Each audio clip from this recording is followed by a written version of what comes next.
सबको राम राम। कैसे हैं आप सब? हमें पूरा विश्वास है आप सब लोग कुशल मंगल से होंगे। हम हिंदू धर्म या हिंदू के दुश्मन हिंदू ही हैं। जिस हिंदू का मस्तक तिलक विहीन हो, जिह्वा मंत्र विहीन हो, घर शास्त्र विहीन हो, वो हिंदू हो ही नहीं सकता। अगर वो हिंदू होता तो उसे संस्कृत का अनुभव होता, उसे शास्त्र का अनुभव होता, उसके मुख से हमेशा मंत्र उच्चारण होता, उसके मस्तक पर हमेशा तिलक होता। लेकिन ऐसा नहीं है, क्योंकि हिंदू धर्म के दुश्मन हिंदू ही हैं। एक समय की बात है, सूरदास जी बहुत ही अपनी पत्नी से प्यार करते थे। उनके तरफ चेहरा करके छाता लगाकर पीछे के डेग से चला करते थे। बातों बातों में औरत ने कहा कि जितना प्रेम आप हमसे लगा रहे हैं, अगर इतना प्रेम भगवान से लगा लेते तो आपकी मुक्ति हो जाती, आपका उद्धार हो जाता। उस दिन उनके बातों का असर सूरदास जी पर पड़ा और सूरदास जी वहाँ से निकल पड़े। लेकिन जब कहीं भी जाते थे और जब कोई औरत सुंदर दिखती थी तो बड़े ध्यान से देखने लगते थे और उनके सारे पूजा पाठ में विघ्न पड़ जाता था। इसी तरह तरह तरह से जग किए, तप किए, सब कुछ करने के बाद भी औरतों के प्रति उनका जो प्रेम था वो अटूट था। तो जब औरतों को देखते थे तो देखते ही रह जाते थे, जिसके चलते उनकी भक्ति में रुकावट पड़ती थी, विघ्न पड़ता था। उन्होंने एक दिन सुई से दोनों आँख को ही फोड़ लिया और फोड़ करके प्रभु भक्ति में लग गए। आज हम समाज के लोग थोड़ा सा पढ़ लेते हैं तो भगवान को मानने से इनकार कर देते हैं।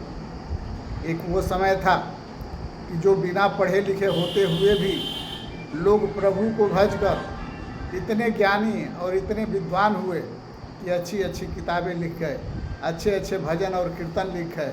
और हम थोड़ी सी शिक्षा लेकर एक भजन एक कीर्तन भी नहीं लिख सकते हैं, फिर भी भगवान को मानने से इनकार कर देते हैं। जिस प्रभु को भजकर कबीरदास, कालिदास, तुलसीदास, सूरदास, तमाम ऋषि महात्मा अमर हो गए, उन भगवान के साथ सौतेला व्यवहार करता है करते हैं समाज के लोग और हिंदू समाज के लोग। एक समय की बात है, सूरदास जी प्रभु कृष्ण की भजन करते हुए मग्न, एकदम मस्ती में मग्न जा रहे थे। आँख तो थी नहीं, बेचारे चले जा रहे थे। जाते जाते रास्ते में एक सूखा कुआं पड़ा, जिस कुआं में वो गिर पड़े। जब कुआं में गिर पड़े तो प्रभु को तो ध्यान किए ही थे। उसी ध्यान में कहे कि चलो प्रभु चाहेंगे तो आकर निकालेंगे, और प्रभु से मदद मांगने लगे। उसी समय प्रभु श्री कृष्ण दौड़ कर आते हैं और हाथ बढ़ाते हैं कुआं में निकालने के लिए और कहते हैं कि हे भक्त, हमारा हाथ पकड़ो, बाहर निकाल दो तुझे। तो सूरदास जी कहते हैं कि हे प्रभु, अगर निकालना है तो हाथ बढ़ा के निकाल लीजिए, क्योंकि प्रभु से बड़ा किसी का हाथ नहीं होता है। अगर नहीं निकालना है तो छोड़कर चले जाइए। प्रभु श्री कृष्ण भक्त के अधीन थे। हाथ को बढ़ाया और सूरदास को कुएं से बाहर निकाला। जब कुएं से बाहर निकाला तो सूरदास समझ गए कि हमारे प्रभु ने हमारा हाथ पकड़ा है, अब ये हाथ हम कभी नहीं छोड़ेंगे। और वो कस के पकड़ लेते हैं। जब कस के पकड़ लेते हैं तो प्रभु हाथ को छुड़ाकर भागने का प्रयास करते हैं, फिर भी वो छोड़ते नहीं हैं। किसी तरह से प्रभु हाथ छुड़ाकर जब चलते हैं तो जानते हैं तो सूरदास जी क्या कहते हैं? ये कह रहे हैं कि हाथ छुड़ा के जात हो, निर्बल जान के मोह।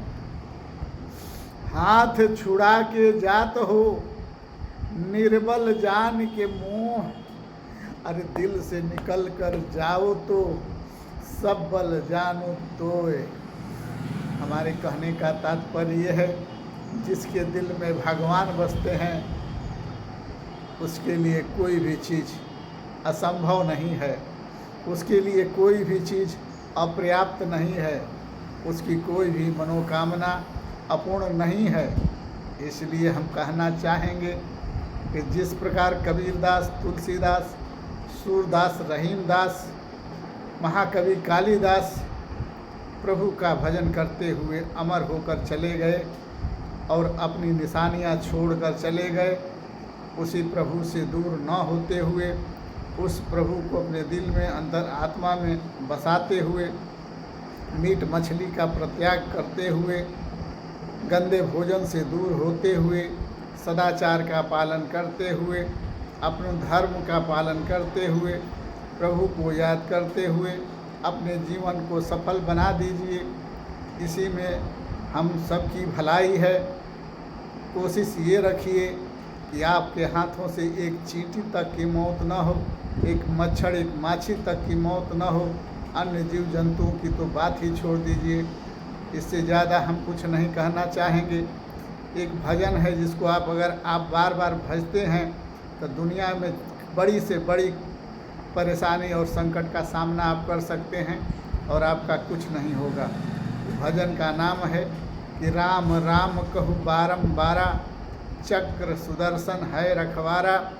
जो लोग प्रभु श्री राम का नाम बार बार लेते हैं या बार बार उन्हें याद करते हैं या अपने आप को उन्हीं के शरण में छोड़ देते हैं, उन्हें दुनिया की कोई शक्ति नहीं है जो पराजित कर सके। दुनिया का कोई कष्ट नहीं है जो उन्हें कष्ट दे सके। दुनिया का कोई ऐसा सुख नहीं जो उन्हें सुख दे सके। वो प्रभु के भक्ति में ही लीन रहते हैं और प्रभु के मदद से वो सारे दुखों की शक्ति मिलती है और सभी तरह के सुखों का सामना करने को मिलता है। और प्रभु के भजन से, प्रभु के आश्रित रहने से आपके हाथों को जस मिलता है, अपजस नहीं मिलता है। भक्ति प्रदान होती है और समाज को सेवा करने की शक्ति प्रदान होती है। जय हिंद, जय भारत, जय सर्व समाज। राम राम लड्डू गोपाल राम घी, हरे राम श्री घोर घोर पी, दीन बंधु दीनानाथ मोर डोरी तेरे हाथ। राम के नाम सदा मिश्री, उठत बैठत ना बिसरी। राम राम कहु बारंबारा, चक्र सुदर्शन है रखवारा। जय हिंद, जय भारत, जय सनातन, जय सर्व समाज।